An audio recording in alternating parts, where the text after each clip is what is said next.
မင်္ဂလာပါခင်ဗျာနေ့စဉ်ဘဝမှာစရောကိုပါကြမှာကြခိုင်ဖို့အတွက်ကျွန်တော်နေထိုက်ကကြိုဆိုပါတယ်ဒီနေ့ day 70ရဲ့နောက်ဆုံးလေ့ကျင့်ခန်းကတော့ for press လေ့ကျင့်ခန်းပဲဖြစ်ပါတယ်အမရှိလဲ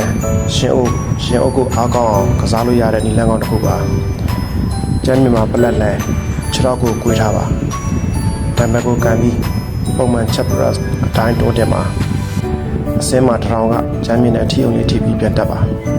ကျမ်းမြင့်ပေါ်တစ်ထောင်ကိုအနာမပေးလိုက်ပါနဲ့တစ်ထောင်နဲ့ကျမ်းမြင့်ထိတွေ့တဲ့အခိုက်အတန့်မှာထိရလို့သိပြီးပြန်တွန်းတင်တဲ့အခါရှင်အုပ်ချက်သားရဲ့အားကိုသတိနဲ့လိုက်ကြည့်ပါဘဝမှာမြေပြင်ပေါ်လက်ကျနေရင်တော့ပြန်ပြီးတွန်းတင်ရုံထားရသလိုပဲဒီလေ့ကျင့်ခန်းဟာရုပ်ခန္ဓာကြားနိုင်မှုတွေမကပဲစိတ်တရက်ဆွဲလုံးလောက်ကိုလည်းစမ်းသပ်တာပါပြစ္ဆုတ်ပံမှာစူးစမ်းမှုကံမကြောင့်ကြံ့ခိုင်တဲ့ခန္ဓာဝိပါကကိုရရှိမှာပါသတိနဲ့ရှင်တဲ့လေ့ကျင့်ခန်းဟာအမြတ်ဆုံးပါပဲအားလုံးပဲကြမှာကြပါစေချိန်မှာကျွန်တော်နဲ့အခမဲ့လာရောက်ဆွေးနွေးနိုင်တယ်လို့ trainer နဲ့စနစ်တကျကစားလို့သူတွေကိုလည်းကြိုဆိုပါတယ်နောက်တစ်နေ့မှပြန်ဆောင်ကြမယ်နော်